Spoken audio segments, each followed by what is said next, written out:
पिछले 2.5 साल तस्वीर में एक जब बार सरकार मैं दिनेश चला रहे- दर्शकों को बता दूं, गवर्नर सीपी राधाकृष्णन हॉल में आ चुके हैं और अब यहीं से सारी औपचारिकताएं पूरी करते हुए दर्शक देखने जा रहे हैं। दावा पेश किया जाएगा। देवेंद्र फडणवीस, एकनाथ शिंदे, अजीत पवार, नंबर्स के लिहाज से देखें 132 सीट जीतकर बीजेपी सबसे बड़ी पार्टी बनकर उभरी। एकनाथ शिंदे की लीडरशिप में शिवसेना ने 57 सीटें जीती, ये भी अपने आप में बड़ा ऐतिहासिक रहा। वहीं अजीत पवार के नेतृत्व में एनसीपी ने भी अपना अब तक का सबसे शानदार प्रदर्शन किया। अब देखिए औपचारिकताएं पूरी होते हुए गवर्नर सीपी राधाकृष्णन इस वक्त मौजूद है। बीजेपी की ओर से भेजे गए दोनों केंद्रीय ऑब्जर्वर भी इस वक्त मीटिंग के अंदर मौजूद हैं। निर्मला सीतारमण और उनके बगल में ही बैठे हुए हैं गुजरात के पूर्व मुख्यमंत्री रहे विजय रूपाणी। विनोद तावड़े भी इस रूम में मौजूद है। सारी औपचारिकताएं ये देखिए, अब कागजी कार्रवाई शुरू हो चुकी है। सचिन, अगर आप बता सके, कागजी कार्रवाई ये तो औपचारिकताएं हैं, लेकिन औपचारिकताओं की ही अपनी अहमियत है। सिर्फ एक दस्तखत से ये तय हो जाता है कि कौन सीएम बनने जा रहा है, किसकी सरकार बनने जा रही है या कौन सरकार से बाहर होने जा रहा है। तो ये औपचारिकताएं क्या है सचिन?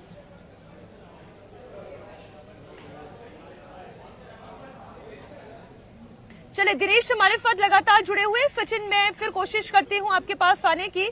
सचिन, अगर आप मुझे सुन पाए हो, ये औपचारिकताएं क्या हैं? कुछ कागजात एक्सचेंज हो रहे हैं?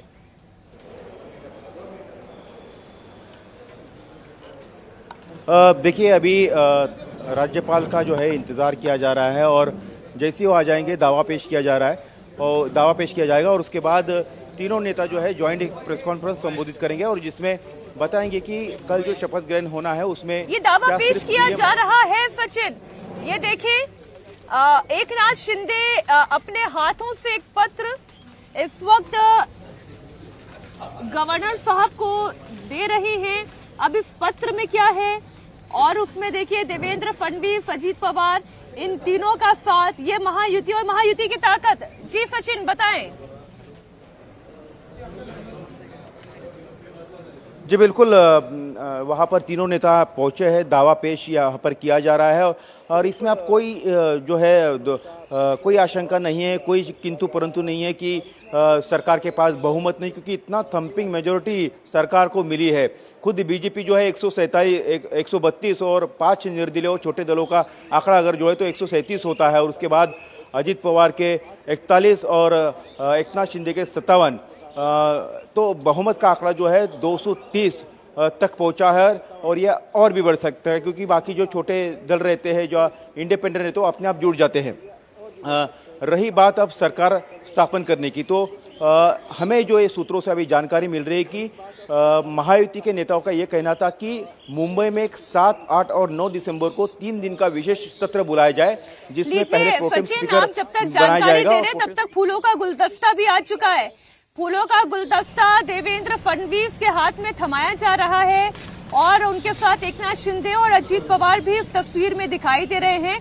यानी कि सरकार बनाने का न्योता दिया गया, सरकार बनाने का दावा पेश कर दिया गया।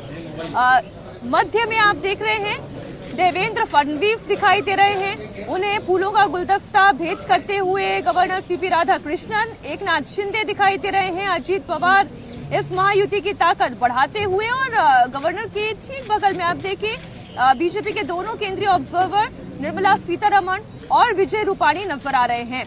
यानी शिंदे पवार डेप्यूटी और वहीं एकनाथ शिंदे, माफ कीजिएगा, देवेंद्र फडणवीस महाराष्ट्र के मुख्यमंत्री।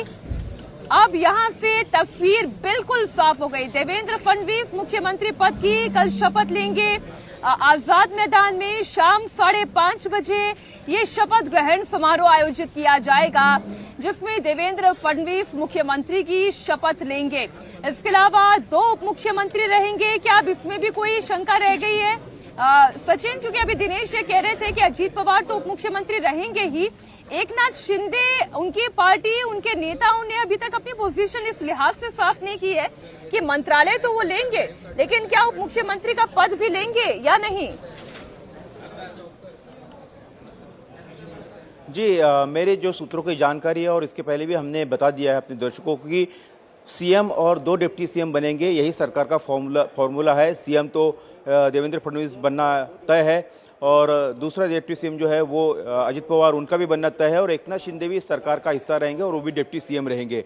देखिए, अब जो दावा पेश किया गया है, यहाँ पर महायुति के तमाम नेता थे और इसमें खास बात यह है कि देवेंद्र फडणवीस में जो छोटे दल थे, जैसे कि जन स्वराज पार्टी के विनय कोरे भी उसमें दिखाई दे रहे, रत्नाकर गुट्टे सिंगल राष्ट्रीय समाज पक्ष के एक ही विधायक चुनकर आए, लेकिन उनको भी बुलाया है। तो देवेंद्र फडणवीस की खासियत है कि वो सबको साथ लेकर चलते हैं और एकनाथ शिंदे को भी ये पता है, इसलिए एकनाथ शिंदे मान गए। देवेंद्र फडणवीस उन्हें कल खुद गए थे मिलने के लिए। इसके पहले 2 बार उन्होंने गिरीश महाजन को उनको मिलने के लिए भेजा था, उनका मैसेज भेजा था और कहा था कि उनका पूरा सम्मान रखा जाएगा। और जो हमें सूत्रों से जानकारी है कि एकनाथ शिंदे इस सरकार का हिस्सा होंगे, वो देवेंद्र फडणवीस के साथ भी शपथ लेंगे उप मुख्यमंत्री पद की।